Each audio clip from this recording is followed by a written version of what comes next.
Bliss was actually an interesting story. I was in a class at college, and one of my girlfriends was like, I want to try out for this football team, and she kept telling me about it. I was like, I was really, like, hesitant about doing it, and she kept bothering me about it, so finally I went, and I was like, okay, we'll go, we'll get cut, we'll go have a beer, and we'll never tell anyone what we did on this Friday afternoon.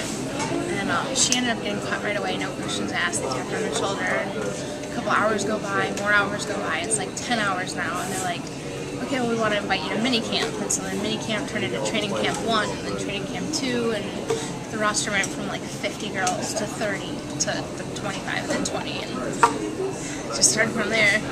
Being part of the Bliss is awesome. It's a lot of fun. It's a great way to stay in shape.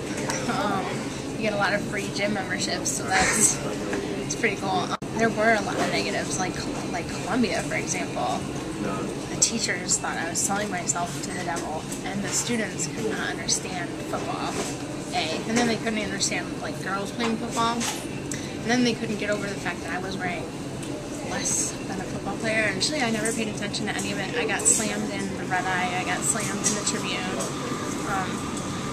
People love to hate on something that they're not a part of, and you know, that's how you want to be. If that's how you want to spend your time, is hating on another team who's legitimate and working hard, then that's fine. To ignore what people are saying and do what you want to do, because in the end you have to live with yourself. And the decision for me to play the Bliss was the best decision I made ever.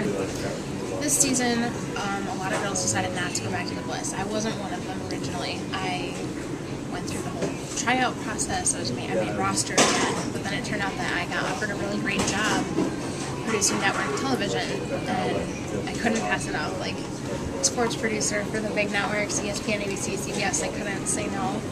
And the time commitment for that, and the time commitment for the Bliss, where it's just not enough hours in the day to do both of them. So I had to let it go, and now they're playing without me, but they're still kicking ass.